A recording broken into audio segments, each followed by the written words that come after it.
কেন্দ্র সরকারের কালা কানুনের বিরুদ্ধে প্রতিবাদ সভা কলকাতায় মিমের। কেন্দ্র সরকার যে কালা কানুন তারা পাস করেছে, তারা সংখ্যালঘু মুসলমানদের দরগা, মাদ্রাসা, কবরস্থান সবকিছু নিজেদের দখলে তারা নিতে চাইছে। তার বিরুদ্ধে আমরা আজ প্রতিবাদ সভা রেখেছি। আর এই সভা মুসলিম পার্সোনাল ল বোর্ডের নির্দেশে পুরো দেশে ব্যারিস্টার আসাদউদ্দিন ওয়াইসি সাহেবের নির্দেশে আমরা সকলেই করছি। বাংলাতে আমরা করছি। আপনারা দেখেছেন এই রাজ্যের মুখ্যমন্ত্রী মমতা ব্যানার্জি কিছুদিন আগে মুর্শিদাবাদে সুতিতে একটা সভা করেছে। সেই সভাতে যে মুর্শিদাবাদের নাম আপনারা দেখেছেন, গদি মিডিয়া খুব চালিয়েছে। আসল ঘটনা যেটা, সেটা আমি আপনাদের সামনে আজকে তুলে ধরবো। ভারতবর্ষে বিভিন্ন রাজ্যে আন্দোলন হচ্ছে, কোথায় কোনো গন্ডগোল হচ্ছে না। কলকাতাতে হাজার হাজার মানুষ নিয়ে আমরা আন্দোলন করছি, কোনো গন্ডগোল হচ্ছে না। মুর্শিদাবাদে কেন গন্ডগোল হচ্ছে? মুর্শিদাবাদের সংখ্যালঘু মুসলমান থাকে, সেই মুসলমানকে বদনাম করার জন্য চক্রান্ত আরএসএস, বিজেপি আর এই রাজ্যের প্রশাসনের মধ্যেও কিছু আরএসএস ঢুকে আছে। রাজ্যের মুখ্যমন্ত্রী মমতা ব্যানার্জি জানতে পারছে না কেন প্রশাসন ব্যর্থ? প্রশাসন খালি কাঠমানিয়া তোলাবাজি তোলার জন্য আছে।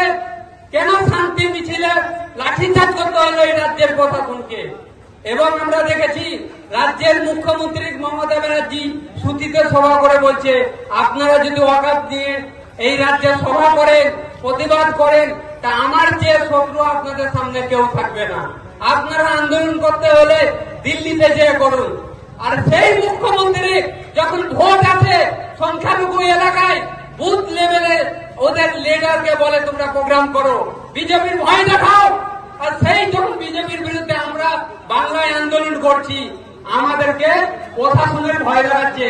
আমি এই মঞ্চ থেকে আমি রাজ্যের মুখ্যমন্ত্রী মমতা ব্যানার্জিকে বলতে চাই সম্মানের সঙ্গে, আপনি কাকে ভয় দেখাচ্ছেন?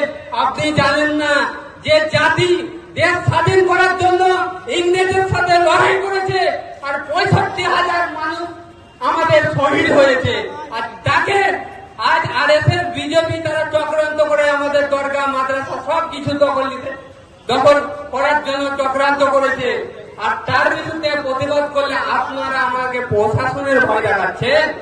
আমরা আমাদের গলা কাটাবার জন্য তৈরি আছি, শহীদ হওয়ার জন্য তৈরি আছি, কিন্তু আরএসএস, বিজেপিকে আমরা আমাদের দরগা, মাদ্রাসা কবজা করতে কখনোই দেব না।